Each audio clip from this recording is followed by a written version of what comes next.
خواتین حضرات، آج 1 اپریل اور بدھ کا دن ہے، اور اپریل کی پہلی تاریخ کو آپ کی خدمت میں ایک بہت اہم ولاگ پیش کیا جا رہا ہے جو سویڈن، ڈنمارک اور ناروے میں رہنے والے لوگوں کے لیے بہت ہی اہم ہوگا، جس میں ہم یہ بتائیں گے کہ اسکینڈینیویا کے ان تینوں ممالک میں اس اپریل کے مہینے میں کون کون سی تبدیلیاں آ رہی ہیں، نئے قوانین بن رہے ہیں، کون سی اہم تاریخیں ہیں، ثقافتی اور مذہبی تہوار، غرض کے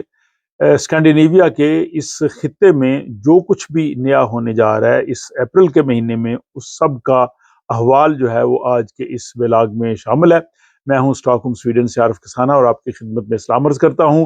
اور ان تمام تر تفصیلات کی طرف جانے سے پہلے ایک بڑی اہم خبر کہ کل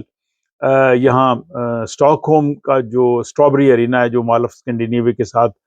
وہاں پہ جناب ایک بہت ہی اہم فٹ بال کا میچ ہوا، اور یہ سویڈن کے لیے جو ہے وہ ڈو اور ڈائی کی پوزیشن تھی، کیونکہ اگر سویڈن یہ میچ ہار جاتا تو ورلڈ کپ وہ نہ جیت سکتا۔ تو کل کے میچ میں سویڈن کی قومی فٹ بال ٹیم نے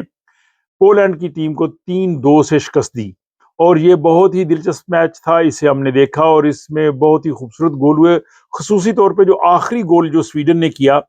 وہ دیکھنے کے لائق تھا۔ تو اگر آپ نے وہ جھلکیاں نہیں دیکھی تو وہ ضرور دیکھیے گا۔ تو اب سویڈن نے کوالیفائی کر لیا ہے، اور سویڈن جو ہے وہ اس سال جون میں جو فٹ بال کا ورلڈ کپ ہو رہا ہے سویڈن اس میں حصہ لے گا، اور سویڈن کا پہلا میچ جو ہے وہ 15 جون کو تیونس کے خلاف ہوگا، اور یہ میکسیکو میں کھیلا جائے گا۔ تو فٹ بال کے اس عالمی میچ میں جو فٹ بال جو ہے وہ ٹیمیں کھیلیں گی وہ ہمارے شہر سیالکوٹ کا بنا ہوا فٹ بال ہے، اور یہ وہ فٹ بال ہے جو فٹ بال کے اس عالمی جو ہے ٹورنامنٹ میں فٹ بال کی ٹیمیں کھیلیں گی۔ تو پاکستان کی ٹیم تو وہاں پہ کھیل نہیں رہی، لیکن پاکستان کا بنا ہوا فٹ بال جو ہے وہ ضرور ورلڈ کپ میں جو ہے وہ استعمال ہوگا، اور آپ اس فٹ بال کو جو ہے وہ تمام میچز میں دیکھ سکیں گے۔ اب ہم چلتے ہیں جناب اسکینڈینیویا میں تبدیلیاں۔ تو سب سے پہلے ہم سویڈن کی بات کرتے ہیں۔ سویڈن میں جب بچے یہاں بیمار ہوتے ہیں تو والدین کو جو ہے وارڈ آف بارن یعنی بچوں کی دیکھ بھال کے لیے چھٹیاں ملتی ہیں، جس کی عوض ان کو سویڈن کی جو نیشنل انشورنس ہے فورشیکرنگ کاسن ہے ان سے جو ہے وہ تنخواہ کی بجائے وہ وہاں سے ان کو رقم ملتی ہے۔ تو اب اس میں تبدیلی کی گئی ہے کہ پہلے آپ 90 دن کے اندر اندر اپلائی کر سکتے تھے، اب آپ کو 30 دن کے اندر اندر اپلائی کرنا ہوتا ہے، اور اسی طرح بچے کی پیدائش کی جو 10 چھٹیاں انہیں بھی آپ کو 30 دن کے اندر اندر جو ہے وہ آپ نے اپلائی کرنا ہے، ادروائز آپ کو ادائیگی نہیں ہوگی۔ اپریل کے مہینے میں سویڈن میں جو بہت بڑی تبدیلیاں ہونی ہیں، اس پہ سب سے بڑی تبدیلی جس پہ سب لوگوں کی نظر ہے وہ 29 اپریل کو سویڈن کی جو پارلیمنٹ ہے وہ شہریت کے حوالے سے نئے قانون پہ جو ہے وہ اپنی رائے دے گی۔ اس دن ووٹنگ ہوگی، اور اس جو مجوزہ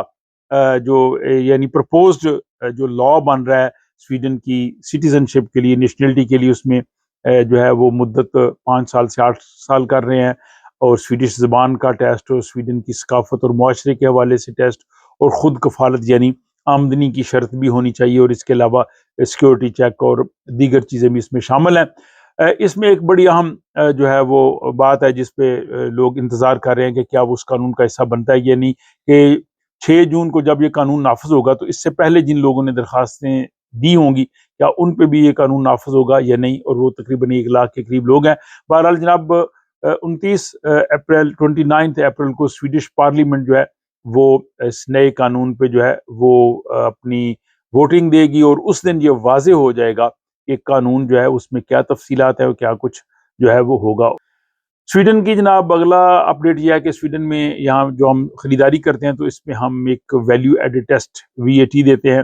وہ حکومت نے ایک بڑا قدم اٹھایا ہے، اور حکومت نے 12% کی بجائے اس کو 6% کر دیا ہے۔ اس کا مقصد یہ ہے کہ مہنگائی کم ہو، جو بھی آپ خریداری کریں اس میں جو ہے وہ ٹیکس آپ جو ادا کرتے تھے انڈائریکٹ ٹیکس VAT وہ اب کم ہو جائے گا، اور اس طرح سے انہوں نے اندازہ لگایا ماہرین معیشت نے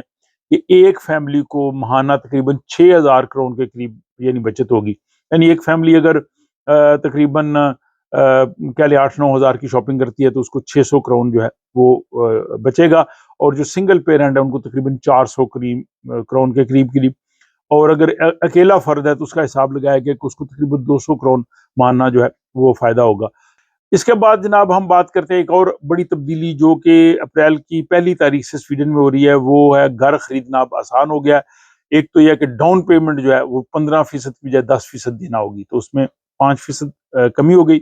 دوسرا یہ ہے کہ اس میں جو آپ اصل رقم واپس دیتے ہیں اس میں بھی کچھ جو ہے وہ فائدہ دیا گیا ہے، تو نئے جو خریدار ہیں ان کے لیے جو ہے وہ کافی اس میں جو سہولت ہوگی۔ لیکن اس کا دوسرا رد عمل یہ بھی ہے کہ مکانوں کی قیمتیں جو ہے وہ بڑھنا شروع ہو گئی ہیں، اور انٹرسٹ ریٹ جو ہے اس کے بارے میں بھی جو ہے وہ بھی کچھ غیر یقینی ہے، کیونکہ عالمی صورتحال پتہ نہیں کس کروٹ بیٹھتی ہے۔ بہرحال جن لوگوں نے نئے مکان خریدنے 1 اپریل سے سویڈن میں ان کے لیے فائدہ ہے، اور اسٹوڈنٹس اور ریسرچرز کے لیے بھی فائدہ ہے، ان کے لیے بھی نیا قانون آ رہا ہے یہاں سویڈن میں، اور ان میں یہ ہے کہ 3 سال کے بعد ان کو پرماننٹ ریزیڈنس مل سکے گی۔ نئے جاب تلاش کرنے کے لیے وقت جو ہے وہ 12 مہینے کی جو ہے 18 ماہ کا دیا جائے گا، اور اسی طرح ڈی ویزا کے ذریعے ان کو باہر جا کے واپس آنے کی بھی سہولت ہوگی۔ تو مقصد یہ ہے کہ سویڈن جو انٹرنیشنل ٹیلنٹ ہے، پڑھے لکھے لوگ ہیں، ان کو سویڈن میں رکھنا چاہتا ہے تاکہ وہ یہاں رہیں، یہاں جاب حاصل کریں اور اپنی تعلیم اور تحقیق سے سویڈن کو فائدہ پہنچائیں۔ اور جناب گاڑیوں کی خرید و فروخت کے حوالے سے بھی قانون میں آسانی جو ہے وہ دی جا رہی ہے۔ پہلے آپ کو وہ یلو پیپر دینا پڑتا تھا، اب وہ ضروری نہیں، اب ڈیجیٹلی آپ جو ہے وہ ویریفیکیشن کر سکتے ہیں۔ اس سے جو ہے وہ کاغذی کم ہوگا اور تیز رفتاری سے ہوگا، اور جو ہے وہ ڈیجیٹل صورت میں بہتر آپ یہ سارا خرید و فروخت گاڑیوں کی کر سکیں گے، لیکن وہ سلسلہ بھی جاری رہے گا اگر آپ اس کو کرنا چاہتے ہیں۔ اور پھر گاڑیوں کے حوالے سے یہ ہے کہ 15 اپریل سویڈن میں آخری تاریخ ہے ونٹر ٹائر چینج کرنے کی۔ ویسے آپ 31 مارچ کے بعد بھی چینج کر سکتے ہیں، لیکن اس کے بعد اگر 15 کے بعد آپ کے ونٹر ٹائر ہوں گے تو آپ کو فائن ہو سکتا ہے۔ اور پھر اپریل کا مہینہ اور چیزوں کے لحاظ سے بھی اچھا ہے، موسم بھی بدلا ہے، اور یہاں پہ لوگوں کو ٹیکس کے جو ریفنڈ ہے وہ بھی واپس مل رہے ہیں۔ جن لوگوں نے ڈیجیٹلی جو ہے وہ 31 مارچ تک وہ اپنی ٹیکس ریٹرن جمع کروا دی ہے بینک آئی ڈی سے، ان کو جو ہے وہ پیسے یہاں ملنے شروع ہو جائیں گے 7 اپریل سے۔ اور خصوصی جن لوگوں نے گھر خریدے ہوتے ہیں، لون لیا ہوتا ہے، ان کو جو ہے وہ زیادہ رقم واپس ملتی ہے۔ اور پھر جناب یہ ہے کہ سویڈن میں سپرنگ بجٹ بھی آ رہا ہے 13 اپریل کو، اور اس میں تجاویز یہ ہیں کہ پیٹرول اور ڈیزل کو سستا کیا جائے، بجلی اور گیس پہ سبسڈی دی جائے۔ تو حکومت چاہ رہی ہے کہ مہنگائی کم کی جائے۔ حکومت کا بہت سے اقدامات ایسے لگتا ہے کہ الیکشن سے پہلے حکومت چاہتی ہے کہ اس قسم کے اقدامات کر کے لوگوں کو بھی مطمئن کیا جائے، لیکن بہرحال یہ سپرنگ بجٹ کچھ اچھی جو ہے وہ اس کے لیے تجاویز آپ دیکھتے ہیں جب یہ آئے گا۔ اس کے بعد جناب ہم سویڈن کے بعد رخ کرتے ہیں ڈنمارک کا، اور ڈنمارک میں انتخابات کے بعد ابھی صورتحال جو ہے وہ مکمل طور پہ واضح نہیں ہوئی، ابھی جو ہے وہ جوڑ توڑ جاری ہے، اور اپریل کے مہینے میں جو ہے وہ ڈنمارک میں نئی حکومت بن سکتی ہے، اور نئی حکومت کے بننے کے بعد جو امیگریشن پالیسیز ہیں ان پہ کافی اثر پڑے گا۔ تو ہم اس پہ نظر رکھتے ہیں، جو ہی نئی حکومت بنے گی ان کے جو اہداف ہوں گے ان کے حوالے سے بھی ہے ان ولاگز میں بات کریں گے، تاکہ ڈنمارک میں رہنے والے میرے ناظرین ان چیزوں سے جو ہے وہ آگاہ رہ سکیں۔ اور ڈنمارک میں بھی جناب ٹیکس ریفنڈ وہاں 25 یعنی 25 اپریل سے ادائیگیاں شروع ہوں گی، اور ڈنمارک میں رہنے والے تقریباً 75% لوگوں کو ٹیکس کے پیسے واپس ملتے ہیں۔ سویڈن میں بھی اکثریت کو واپس ملتے ہیں۔ اور ڈنمارک میں گاڑیوں کے حوالے سے جو ونٹر ٹائر کے حوالے سے کوئی قانون تو نہیں ہے، لیکن موسم کے حساب آپ کو بدلنا پڑتا ہے، تو ظاہر ہے اب موسم بدل گیا تو اگر آپ کے ونٹر ٹائر ہیں تو آپ کو بدل لینے چاہیے۔ ڈنمارک سے جناب رخ کرتے ہیں ناروے کا، اور ناروے میں جناب یہ ہے کہ وہاں جو ٹیکس کی ڈیڈ لائن 30 اپریل ہے، اس سے پہلے آپ کو سبمٹ کرنا ہے، ادروائز آپ کو جو ہے وہ فائن ہو سکتا ہے۔ پھر اپریل کے مہینے میں ناروے میں جناب ایک اہم یہ اپڈیٹ ہے کہ وہاں جو یونین ہے اور حکومت ہے ان کے درمیان تنخواہوں کے حوالے سے نیگوسیشن جاری ہے، تو اگر تو ان کا درمیان معاہدہ ہو گیا تو وہاں پھر ہڑتال نہیں ہوگی۔ تو اس لحاظ سے اپریل کا مہینہ کافی کریٹیکل ہے، ہم دیکھتے ہیں کہ اس میں وہاں پہ کیا صورتحال جو ہے وہ واضح ہوتی ہے۔ اور 15 اپریل سے ناروے میں جنگلات یا جو اوپن جگہ ہیں ان پہ آگ لگانے پہ پابندی ہوگی، کیونکہ اس سے جو ہے وہ خطرہ ہو سکتا ہے کہ وہ آگ پھیل سکتی ہے۔ اور ناروے میں ونٹر ٹائر چینج کرنے کی آخری تاریخ 13 اپریل ہے، تو 13 اپریل سے جو ہے وہ وہاں پہ آپ لوگوں نے ٹائر چینج کرانے ہیں اگر آپ کے گاڑیوں کے ونٹر کے ٹائر ہیں۔ اور ولا کے آخر میں ہم ان تینوں ممالک میں مذہبی، ثقافتی اور دوسرے جو تہوار منائے جا رہے ہیں ان کے حوالے سے بات کرتے ہیں۔ تو سب سے پہلے جناب یہ ہے کہ ایسٹر سنڈے جو ہے وہ ایسٹر 4 اپریل کو ہے، لیکن یہاں پہ جو ہے وہ 3 اپریل فرائیڈے جمعے کے دن بھی چھٹی ہے، اور اس کے بعد 6 اپریل منڈے وہ بھی چھٹی ہے۔ تو یہ ایک لانگ ویکینڈ ہے، بچوں کو بھی اسکولوں سے چھٹیاں ہیں۔ اور یہ جو ایسٹر ہے جس کو سویڈن میں پوسٹ کہتے ہیں، اس موقع پہ بچے جو ہیں وہ گھروں میں آتے ہیں اپنے آپ کے دروازے جو ہے وہ کھٹکھٹاتے ہیں اور آپ کو کہتے ہیں جی کہ یا تو آپ ہمیں جو ہے وہ گودیز دیں، یعنی یہ جو سویٹس ہیں، ٹافیاں وہ دیں، ادروائز ہم آپ کو ڈرائیں گے۔ تو اپنے گھروں میں جو ہے وہ آپ یہ بچوں کے لیے یہ جو گودیز ہیں، یہ جو ٹافیاں ہیں، یہ رکھیں، جو ہی بچے دروازہ ناک کریں تو ان کو جو ہے وہ یہ ٹافیاں یا یہ جو گودیز جو ہے وہ ضرور دیں۔ اور اس موقع پہ میں اپنے تمام مسیحی ناظرین کو جو ہے وہ ایسٹر کی مبارکباد پیش کرتا ہوں، اور امید ہے کہ وہ اپنا یہ تہوار پوری خوشی کے ساتھ منائیں گے۔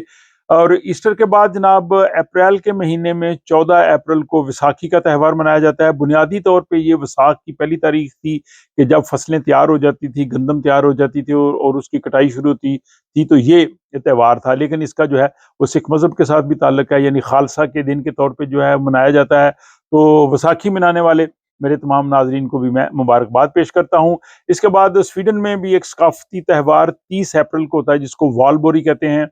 اس دن اکثر جابس پہ جو ہاف ڈے یا 2 گھنٹے کم جو ہے وہ ٹائم ہوتا ہے، یعنی چھٹی ہوتی ہے، تو شام کو جو ہے وہ آگ کے بڑے بڑے الاؤ جو ہے وہ جلائے جاتے ہیں، تو لوگ اس میں شرکت کرتے ہیں۔ وہاں پہ مقامی گانے جو ہیں وہ بھی گائے جاتے ہیں۔ تو یہ بھی والبور یعنی 30 اپریل کو جو ہے وہ سویڈن میں ایک دیکھنے والا دن ہوتا ہے، اور اسی دن سویڈن کے جو بادشاہ ہیں ان کی جو ہے وہ سالگرہ ہے، تو وہ اپنی سالگرہ منائیں گے۔ تو یہ جناب ولاگ تھا کہ اس اپریل کے مہینے میں اسکینڈینیویا کے ممالک میں کیا کچھ ہو رہا ہے، کیا نئی تبدیلیاں ہیں، کیا یہاں کے قوانین ہیں۔ اگر کوئی چیز رہ گئی ہے تو میں ناظرین سے چاہوں گا کہ وہ کمنٹ باکس میں ضرور لکھیں، اور اگر اس ولاگ کو وہ پسند کریں گے تو اپنے دوست احباب کے ساتھ شیئر کر سکتے ہیں۔ اپنا خیال رکھیے گا، ملاقات ہوتی ہے آپ سے اگلے ولاگ۔